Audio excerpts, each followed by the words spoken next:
É muito bom estar com vocês, revê-los, estarmos juntos adorando ao Senhor, graças a Deus.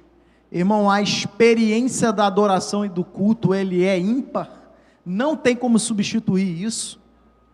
Por mais que nós tenhamos uma devocional intensa em casa, não substitui o culto coletivo, de jeito nenhum. Então vamos lá, 2 Coríntios capítulo 5, é um tema para reposicionar-nos na presença de Deus.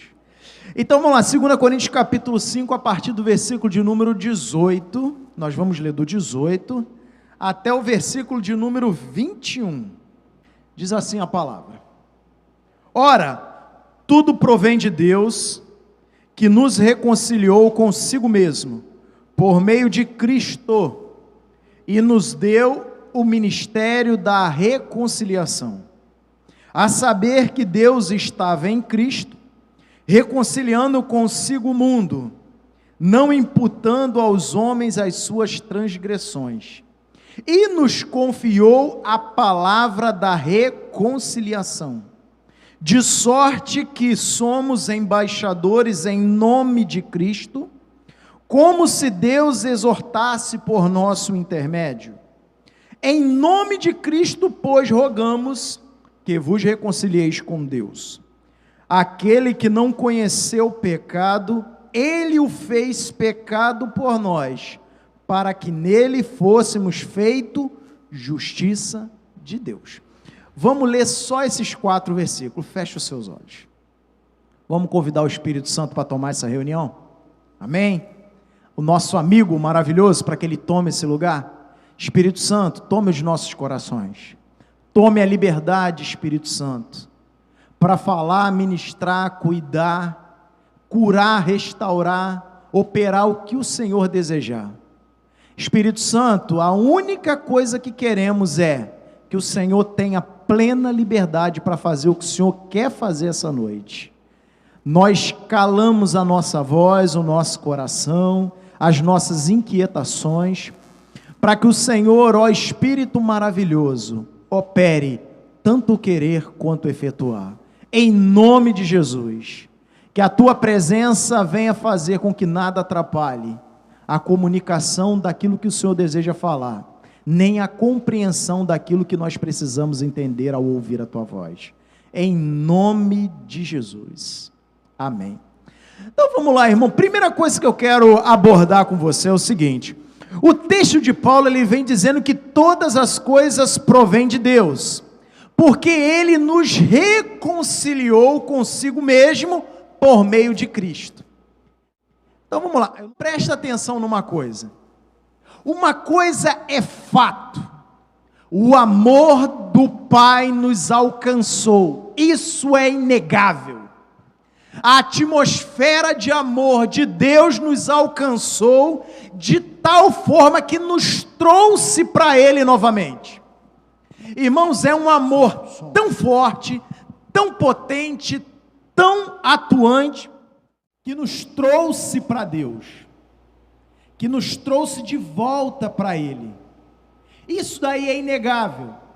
A Bíblia diz em João 3,16, porque Deus amou o mundo de tal maneira que deu seu Filho unigênito, para que todo aquele que nele crê não pereça, mas tenha vida eterna. Irmãos, nós estamos mergulhados nesse amor poderoso do Pai que nos trouxe para Ele. Isso aí é fato. Quantos aqui já foram salvos por Jesus Cristo, mediante ao amor do Pai e seu sacrifício na cruz? Levanta a mão e diga glória a Deus.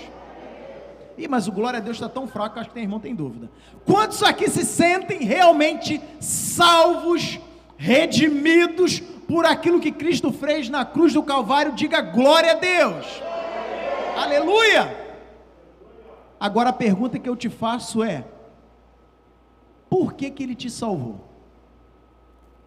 Por que o amor dele me alcançou?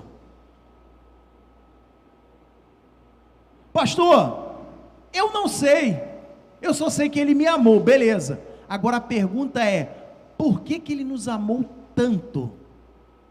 E é exatamente disso que eu quero falar. Por que eu fui alcançado por esse amor? Irmãos, nós achamos que a redenção é o estágio final da vida cristã, e eu vou dizer para você que não. Às vezes nós achamos que nós vivemos a vida cristã para no final dela sermos redimidos, salvos, resgatados. Eu digo para você que é o contrário. A redenção é o primeiro estágio da vida cristã. Ele nos salva para depois fazer cumprir a sua vontade. Primeira coisa, Ele nos salvou. Para quê? Para cumprir a sua vontade. E aí, segundo o texto que nós lemos, irmãos, vamos lá. Versículo de número 18. Acompanha aí comigo de novo, por favor, para a gente pontuar. Não feche a sua Bíblia nesse texto. E aí você vai entender aonde o Espírito quer nos levar. Abra o seu coração, fique tranquilo, fique desarmado. A pessoa mais maravilhosa vai ministrar você e não é o Marcelo, é o Espírito Santo.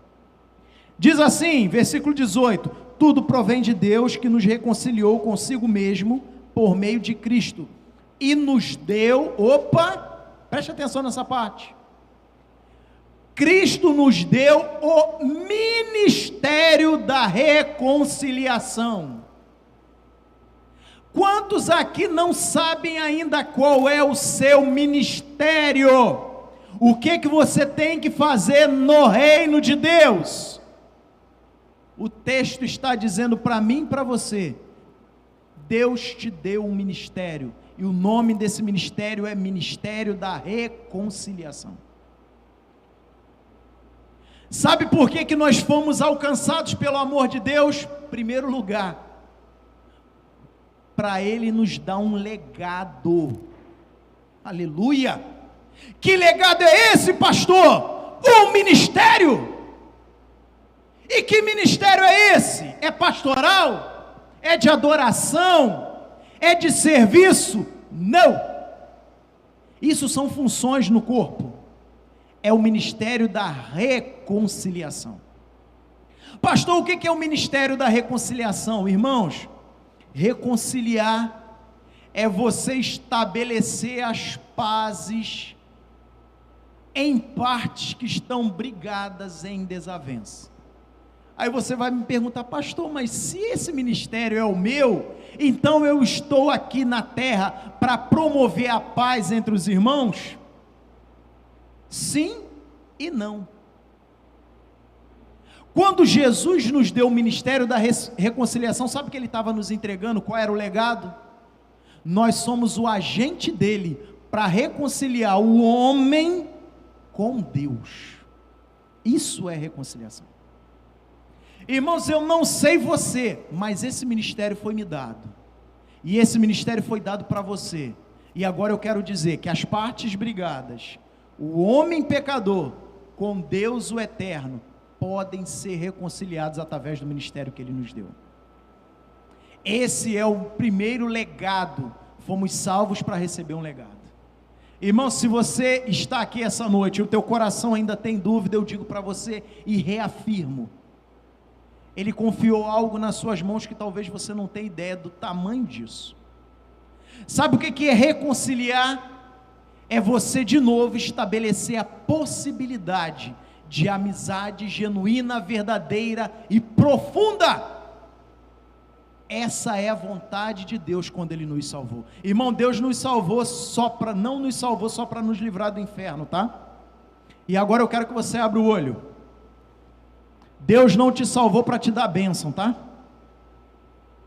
Deus não te salvou para te dar carro novo, nem emprego novo, nem encher o nosso bolso de dinheiro.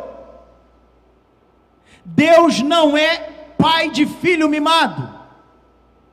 Está sendo gravado, né, Gélio? Deus não é pai de filho mimado. Preste atenção. Deus não está preocupado com a nossa birrinha, com a nossa carinha em nosso beicinho. Deus não nos chamou, Deus não nos salvou para fazer a nossa vontade. Hoje eu vou falar com tranquilidade no meu coração, porque Ele está me batendo, aleluia, e o Espírito Santo precisa bater na igreja, tem hora. Irmãos, não é tempo mais de fazermos campanha de oração pedindo coisas. Não é mais tempo de nós chegarmos para Deus como filhos mimados, me dá isso, me dá um PlayStation, como os nossos filhos fazem, me dá um celular iPhone de última geração, me dá. Não! O Espírito Santo está declarando essa noite: eu quero que você se posicione em cumprir o ministério que eu já dei a você. O ministério da reconciliação não é algo comum, é algo sério, porque quem vai reconciliar o homem pecador com Deus? Somos nós, os porta-vozes desse ministério, somos nós que recebemos isso, porque será nós que iremos prestar conta disso. Quando chegar lá diante do Pai, Ele vai falar: e aí, o que você fez com o que eu te dei? Nada, beleza, apartai-vos de mim, nem te conheço. Pastor, pelo amor de Deus, pastor, eu estou com medo, quero ir embora do culto. Meu irmão, não é para ir embora do culto não, é para a gente arder em arrependimento. Chega de chegarmos aqui como mendigos espirituais pedintes. É hora de se posicionar em Deus e falar: Senhor, hoje eu me submeto àquilo que o Senhor já me deu. Como que o homem pecador, hoje eu falei de manhã: ah, Senhor, salva o meu vizinho, ah, Senhor, salva o traficante, o bandido, isso e aquilo, beleza, quem vai ser o instrumento para fazer isso? Aquele que Ele deu o ministério da reconciliação. Reconciliar é trazer o que estava inimigo, errante, brigado com a parte ofendida, que é a parte de Deus. Quem vai fazer isso? Eu e você que temos esse ministério. Irmão, quando eu descobri que o meu ministério pastoral é desse tamanzinho, mediante ao ministério da reconciliação que Ele confiou para mim, nunca mais eu dei mais valor ao ministério pastoral do que ao ministério de levar pessoas até a presença de Deus.